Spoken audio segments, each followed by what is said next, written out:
Este programa é livre para todos os públicos. Olá, boa noite, seja muito bem-vindo a este meio de campo do dia 29 de setembro de 2013. Cruzeiro vence o Inter e abre 11 pontos na liderança do Brasileirão. De virada, o Atlético vence o Santos e chega à quinta posição. Chuva de gols pelo Brasil e o manifesto dos jogadores contra o calendário do futebol brasileiro em 2014. Tudo isso a partir de agora no meio de campo.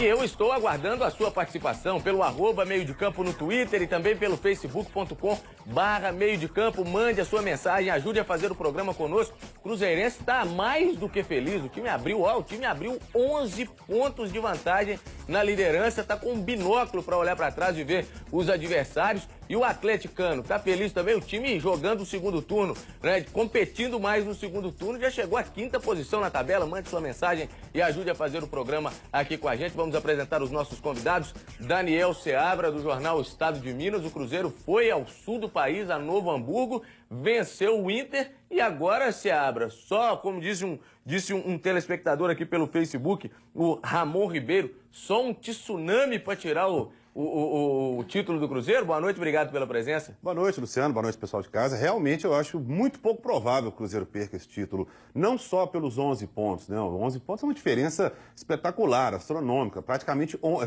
quatro partidas, né? O Cruzeiro teria que morrer no campeonato e os adversários ressuscitarem, né? Coisa que não tem acontecido. Mas não só pelos 11 pontos. O Cruzeiro é o time mais consistente do campeonato, por uma série de fatores. Daqui a pouco a gente fala mais sobre isso, né? Na verdade, só corrigindo aqui, foi o Arthur, lá de Corinto, que está com o Adão, o tio dele, e a Cássia ligados no meio de campo, disse que só um tsunami tira esse título.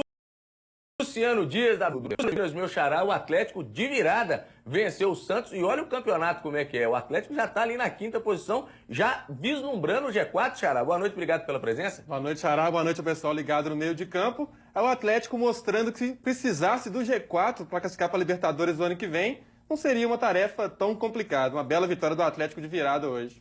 Tá certo, vamos falar muito dessa vitória do Atlético lá. O Alexandro marcou o terceiro gol do Atlético e o 100º gol do Atlético nesse campeonato, nessa temporada de 2013. Ô Fred Jota, providencial sua vinda aqui hoje, viu, Fred Jota? Porque o calendário do futebol brasileiro que você tanto admira também vai ficar ainda pior. E os jogadores, enfim, deram um grito, Fred Jota. Boa noite, obrigado pela presença. Boa noite, Luciano. Boa noite a todos. Eu nunca imaginava que eles conseguiriam fazer uma coisa pior. E a CBF conseguiu um atestado de incompetência gigantesco. Esses 75 jogadores que assinaram, que eu estou torcendo para ser 750, 7.500, já são meus ídolos, já estão no meu caderninho lá de ídolos. Tomara que, enfim, a classe se una, tomara que todos os envolvidos façam com que todos nós que gostamos de futebol no Brasil tenham direito a um espetáculo melhor. Começa pela melhoria do calendário. É, tá certo. Os jogadores aqui que jogam aqui no futebol mineiro assinaram esse manifesto. O goleiro Vitor, o Gilberto Silva, enfim. Tá na hora de dar uma sacudida nesse calendário, né, Daniel Seabra? Não dá. A gente vai falar daqui a pouco mais detalhadamente desse calendário, numa reportagem especial que a gente fez. Mas não dá para admitir mais tais situações no futebol. Demorou, né, Luciano? Eu concordo com o Fred também. Eu também sou um crítico desse calendário. Achei que a CBF... Fred, mas o problema é que não dá pra gente se surpreender, né? Coisa vindo da CBF sempre pode piorar. Mas passou da hora dos jogadores também serem ouvidos, né? Darem o grito. Eles são também imprensa, como os torcedores, todos nós que estamos envolvidos aí nesse processo, todo mundo tem um papel importante. Os jogadores têm um papel também fundamental. Eles têm que ser ouvidos também. E eu só completando isso, Luciano, eu vi muito pouco, durante todo esse período de calendário péssimo, de milhões de problemas que a gente vê, de clubes. O clube grande e o clube pequeno se dão muito mal na história, né? O clube pequeno faz um calendário pequeno, dispensa o jogador, o clube grande a gente, né, sabe as razões. Aí começou agora a aparecer o sindicato disso, o sindicato daquilo. Eu acho que é bom que todo mundo tenha um pouquinho de consciência e saiba se unir para melhorar. Não é cada um querendo puxar a sardinha pro seu lado, não. Vamos discutir um pouquinho, vamos discutir mais, deixar de lado um pouquinho o calendário. E o Luciano Dias, quando estava vindo aqui aliás, quando já estava aqui na Rede Minas, tuitou dizendo o seguinte: estou aqui já na Rede Minas para falar da ótima rodada pro futebol mineiro e os times mineiros vivendo um grande momento, né, Xará? O Cruzeiro disparado na frente e o Atlético, com essa vitória hoje, já ali galgando uma vaga entre os 4 primeiros. Isso mesmo. Excelente rodada pro futebol mineiro. Pro Cruzeiro não ganhar esse título, caiu um tsunami na Raposa, caiu alguma coisa muito estranha acontecer, disparou na liderança. Dificilmente não, o Cruzeiro não perde esse título, já afirmo já. E outra coisa, vai ser campeão com rodadas de 5 rodadas de antecedência. Tá cravando aí, então, o Xará que o Cruzeiro é campeão, rodadas, hein? E aí? Eu acho que se continuar nessa toada, realmente o Cruzeiro vai conseguir esse título com muitas rodadas de antecedência. Até não diria 5, 4 rodadas, 3 rodadas. Mas eu acho muito pouco provável do Cruzeiro perder esse título. A gente não vê ninguém que ameace Pela o Cruzeiro, concorrência, né? Pela concorrência. O Botafogo tropeça, o Grêmio em casa não está conseguindo ter uma sequência. O Atlético Paranaense perdeu em casa hoje. O Atlético Paranaense é uma reação espetacular. Uma né? reação espetacular. A questão é o seguinte, a gente sempre ouviu ao longo das últimas rodadas, né? O Botafogo vai chegar, vai ganhar do Cruzeiro no Mineirão e joga com Ponte Preta e Bahia, perdeu as 3. O Corinthians vai reagir e a um certo momento, e ganhando o Cruzeiro, diminui a diferença. Não ganhou do Cruzeiro, tomou 4 da Portuguesa, ficou lá para trás. O Inter não se explicou. Não ganha em casa. Talvez o Grêmio em algum momento, mas na verdade não tem nenhum time que eu acredite que vai chegar e vai realmente, não só tirar o título, como engrenar. Porque o time tem que engrenar e muito bem fazer a diferença. E o Cruzeiro tropeçar várias partidas. E o Grêmio, que eu falei, joga no Mineirão contra o Cruzeiro. E o Cruzeiro é favorito. E o Atlético Paranaense hoje foi a famosa vaca holandesa, né, Daniel Seabra? Deu 40 litros de leite e depois chutou o balde. Chutou o balde, mas depois recuperou o balde. E depois atropelou. O perfil aqui...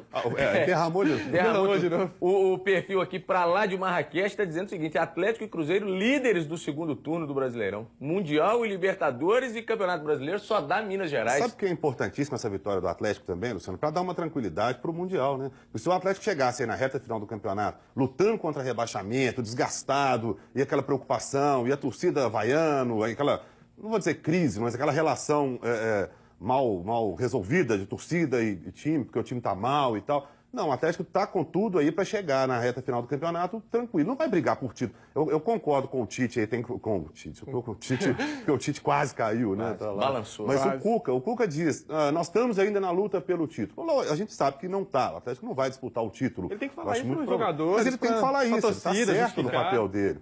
Exatamente. E falando de Atlético, vamos ver então os gols da vitória atleticana. Foi de virada lá no Independência para cima do Santos. Vamos acompanhar aqui, ó. A jogada do Santos lá pela esquerda, o Hever, ó. Tentou dar um chapéu, perdeu a bola, foi driblado, o cruzamento do Mena e aí o gol do Cicinho, que é bom jogador, bom lateral esse Cicinho. Impedido, inclusive.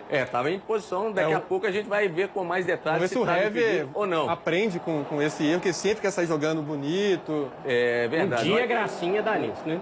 O Hever tem jogado muito anunciado, mal, o gol né? do Santos anunciado. Desde o final da Libertadores. A comemoração dos jogadores do Peixe, depois a boa jogada do Fernandinho lá pela esquerda, o cruzamento e o Luan. De virada, o Luan mais uma vez fazendo um gol, se antecipando a marcação. Daí virando artilheiro. Jogada característica do Fernandinho. Fernandinho. Foi lá, comemorou muito, beijou o chão. O Luan encaixou como uma figura, uma né? festa. Bom jogador. Ele é muito engraçado. Tá soltando mais a bola. Exatamente. O primeiro gol do Atlético, gol de empate. Depois vai pintar o segundo gol do Galo. Olha o Luan aí, ó, a comemoração. Depois, olha aí a jogada. O jogador do Santos ficou ali, encebando para ver se a bola saía. O Atlético roubou. Fez essa grande jogada com o Josué, Tardelli, Fernandinho. De novo o Tardelli. E o Tardelli achou muito bem o Marcos Rocha. E o arremate foi ainda melhor. Golaço, dominou, esperou. Golaço, que golaço do Marcos Rocha. Não só o golaço, como a jogada que começou lá atrás. Toda começou no campo de defesa do Atlético. E aí a boa trama. O Tardelli viu muito bem o Marcos Rocha. Golaço. Aliás, fica muito mais fácil quando o Fernandinho toca a bola, né? Ele é um barbantinho danado. Olha aí, ó. Bom, habilidoso, mas quando toca a bola... Dominou o Marcos Rocha. Que golaço do Marcos Rocha, hein?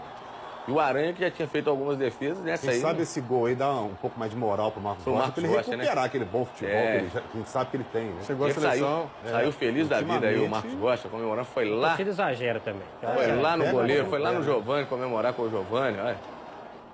E depois o Alexandro recebeu... O jogador do Santos estava saindo e deixou o Alexandro em condição legal para dominar e fazer o terceiro gol do Atlético, o gol da vitória lá no Independência. No início do jogo, Atlético 3, Santos 1. No início do jogo, o Tardelli teve um lance que ele caiu ali, foi a preocupação no ombro do Tardelli e o torcedor já ficou apreensivo, mas o Tardelli depois voltou para o jogo, até porque é um jogador que o Cuca tem a confiança.